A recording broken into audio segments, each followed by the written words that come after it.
For all the people that just graduated, congratulations. It only gets harder from here, no lie. Nah, I'm playing, but some real deal advice, bro. If you just graduated, bro, take it easy for your first year. Figure out what you want to do. You've been pressured this whole time, all the way up until college is telling you to, school's telling you to go to college, or you looking into going to trade school. Just take time and figure out what you want to do, bro.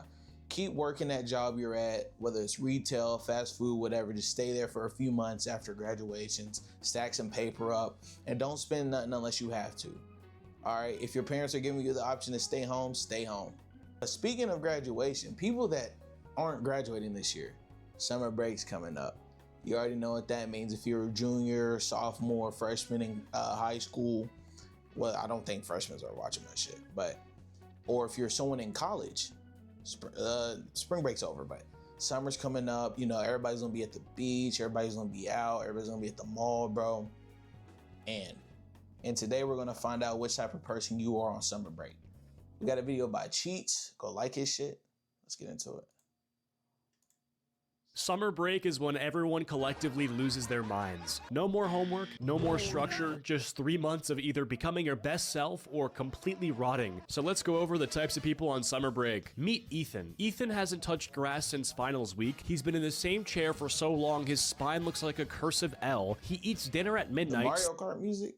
Sleeps at 4 a.m. and his only exposure to sunlight is when he opens the fridge and the light hits him like a flashbang. He is chronically online, not just addicted, he lives online. You ask him how summer's going and he starts reciting a Reddit thread. He's not even talking in real sentences anymore, just broken meme references and streamer slang. You'll say, yo, you good? And he'll respond with ratio plus fell off plus source question mark. Like, sir, this is real life, there is no source. His screen time is 13 hours and that's just on his phone. Hell no, who the fuck is spending that much on Olive Garden?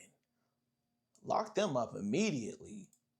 He's got 3 monitors, one for Twitch, one for Discord, and one that's just for watching full YouTube documentaries about situations that don't affect him at all. You try to hang out and he hits you with, sorry bro, drama's unfolding in the VTuber community. What do you mean drama's unfolding? Go outside. He's in 14 Discord servers and somehow an admin in 6. Every time you see him, he looks a little more pale, like he's mid-transformation into a Ring camera ghoul. He hasn't worn real pants in weeks, just shorts with a grease stain from a Hot Pocket he dropped in June. And here's the wild part. He knows everything. He knows the current TikTok drama, Twitch bans, Twitter meltdowns, and somehow even what's going on in British reality TV. He'll be like, bro, what's the weather today? He'll be like, I don't know about that, but I can tell you why this 17-year-old YouTuber is getting canceled for saying bruh in 2019. By the time school starts again, this kid will need to be reintroduced to society like a feral animal. You gotta just toss this kid outside with a caprice. Bro, back when I was in school, bro, my summer breaks consisted of football conditioning.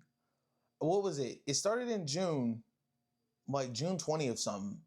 But that whole point leading up to June 20th, you can do whatever you want, but just know that rest of that summer, 7-on-7s, conditioning, waking up early, doing drills, weightlifting. We even had a place called Hell's Room, bro. I don't even remember summer breaks back in high school, bro. I don't. I was putting that work in just for me to not go D1. Son, and pray for the best. Next up, we got the camp kid. Every summer, this kid vanishes, like straight up disappears off the grid. No phone, no texts, no socials. You ask where they went and they say, oh, just this little camp out in the woods near some lake in a state you never heard of. They say it like they just joined a secret society or a cult. And when they come back, they've changed. They've got a tan, a necklace made of pine cones, and a new personality. They're using words like cabin vibes and lake core. Like, bro, what does that even mean? I think I got traumatized by the idea of camping after watching the Jason movies, bro. After watching the Jason movies, I actually have no use for going out. I mean, like, there's hiking. I don't get camping. There's hiking. What purpose are you trying to do? Like going out hiking and then staying out hiking. You know what I mean? I don't get it. You know, that's a weird concept to me.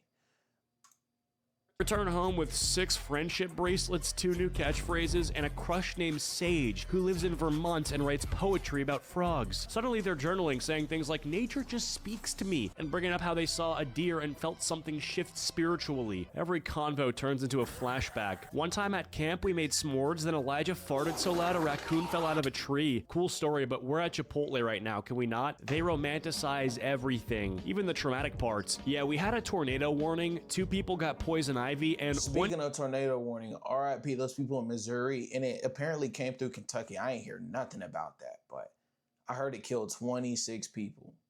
That's insane. Prayers up to everybody out there. One kid got bit by a raccoon with rabies. Best summer of my life. They'll wear their camp merch like it's a band tour shirt. Camp Arrowleaf 2023. Session C, Cabin 12. Like that means anyone except the 4 people who almost drowned in a canoe together. And don't even think about insulting camp in front of them. They'll go full cult member. You just wouldn't understand. Camp changes people. Bro, you made a lanyard and ate reheated spaghetti in the woods. By the time school starts, they've convinced themselves that camp you is their real self. Meanwhile, normal you is just some NPC waiting for June to come back around. Next up, we got the family vacation prisoner. This kid gets trapped in a family vacation every single summer. One day they're chilling, the next their mom's like, "We're going on a family road trip, it'll be fun," and boom, they're in a car for 12 days straight. No Wi-Fi, no alone time, just long car rides. Thinking about it now, ever since I got my car, damn dude, we really used to be packed in a car for 14 hours. The longest I ever drove was 6 hours to Chicago. I live in Kentucky. It took me 6. I had, really only takes you like 4 to 5, but I had to stop for gas, and I also did like a little side quest on the way there. I went and saw somebody.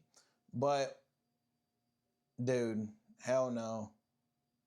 Actually, I can tell y'all the story about that, bruh.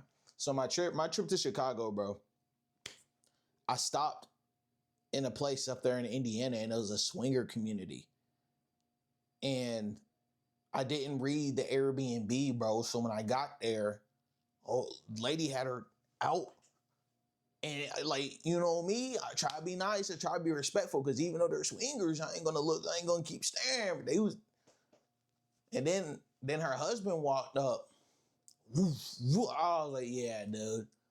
And but I was already too deep in it to quit, bro. So I was like, I stayed there for that night.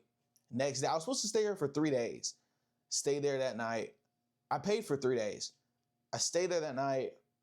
I left the next day. I was in Chicago the whole day. And then I instantly went from Chicago, that highway straight back to Kentucky, bro. There was no way I was doing that shit twice. Plus, I heard shit outside my cabin, bro. It's like I was already on 10. I heard shit moving out in the grass, but it could have been anything, but still, no. Gas station bathrooms, and a baby cousin who screams every 10 minutes. The AC's broken, and everyone's arguing about directions. They're eating fast food for breakfast, lunch, and dinner. Every stop is worse than the last. Some weird statue, a museum no one cares about, or a scenic view that looks like a pile of rocks. Their parents are taking selfies while the kids are dying inside. And at night, one hotel room for the whole family. They have to sleep next to their cousin who kicks in his sleep and breathes like dark. Worst part about road trips is sharing a room with your dad. I'm pretty sure this is universal. I have not heard one good story about sleeping in the same room as your dad. That motherfucker over there, forthcoming to Dracula.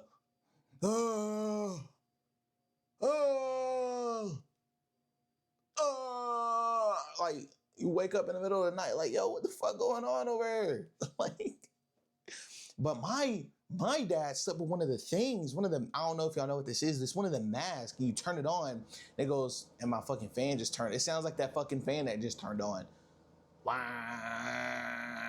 Y'all know what I'm talking. If you look it up, you know what I'm talking about, bro. Darth Vader, and who also believes that 4 a.m. is the perfect time to start singing Baby Shark. It smells like feet and sunscreen, and there's never enough pillows. Then comes the most humiliating part, old-timey photo day. They'll dress you up like an old cowboy, make you hold a fake shotgun, and pose with your family like it's the 1800s. That photo will be framed in your house until you die. By the time they get back, they're sunburned, tired, and permanently annoyed. That's actually true. I have one from when I wasn't even 16. I had one when I was like 14 or 15, still up in the house now. And my hair was like I had like a little afro, bro. That's crazy.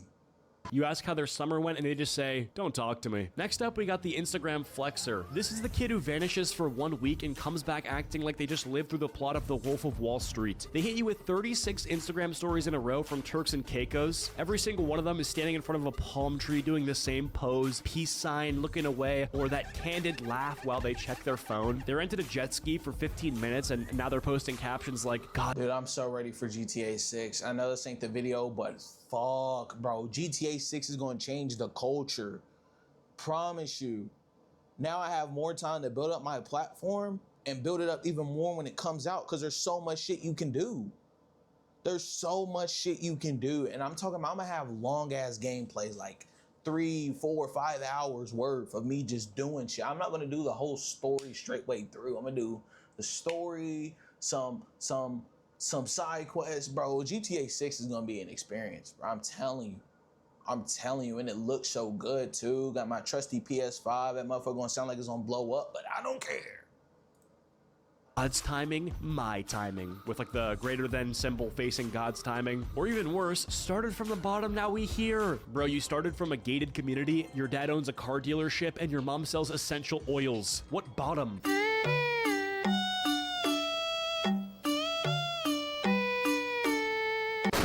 What is that from? Animal Crossing?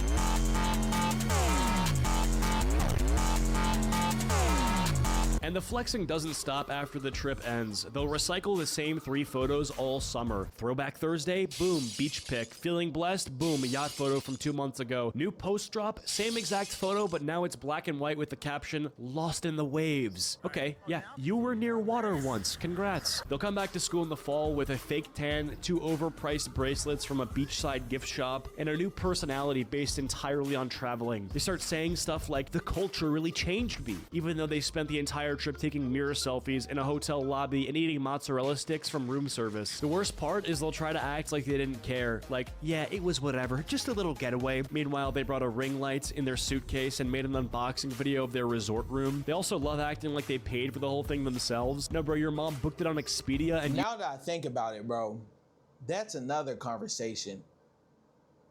You have to be somewhat a rich guy.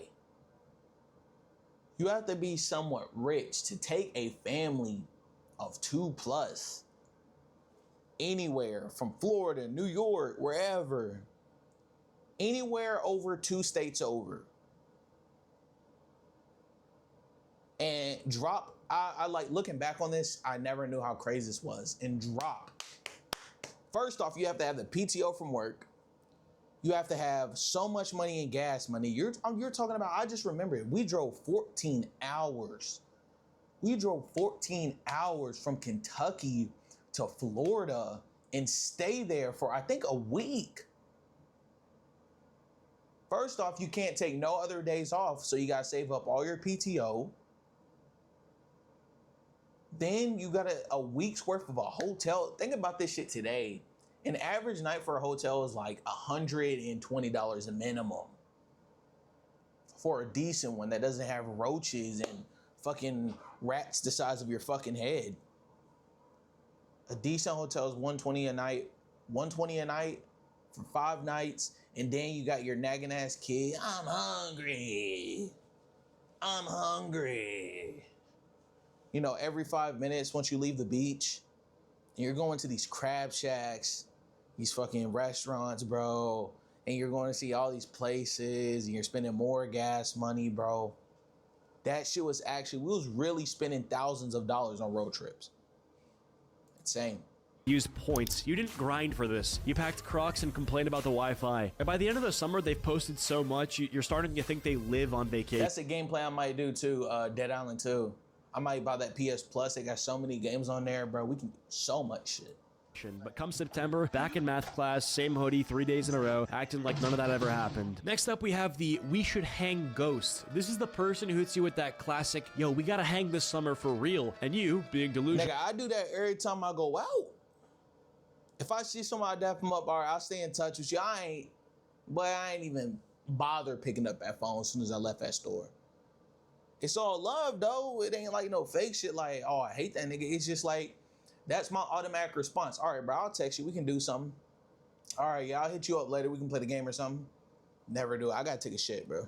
Thank God for editing, dude. I mean, oh Lord, I was gone for a little bit. And full of hope, go bet. And that's the end of the story. No follow-up, no dates locked in, just two people pretending they're about to make memories, and then silently ghosting each other for 3 months. You'll randomly text, "What days you free?" They say, "Let me check," and then vanish like a magician. They've been checking their calendar since June. At this point, they must be using Google Maps to find free time. This entire friendship becomes a simulation of plans. You talk about ideas like, we should go to the beach, let's have a movie night, we gotta hit that spot downtown. None of it ever happens. It's just a long, slow-motion lie you both agreed to participate in. You might even run into them in public and say, "Bro, we still gotta hang." Like it's not 80% their fault. You got me. Like they didn't just dodge your last 2 texts and leave you undelivered since July 9th. And what's even worse, you do the exact same thing to someone else. There's probably 3 other people waiting on you to hang. Everyone's stuck in this eternal loop of fake plans and broken dreams, like it's the social... Man, sometimes shit just changes, bro. You be making plans and like you're like, damn, bro, I really even want to leave the house this week, bro. Real ones get it, bro. Real ones get it, bro. Anyways, bro, I hope y'all enjoy the video. Go show the original creator his likes. Go give him his love. And I love you guys. And I hope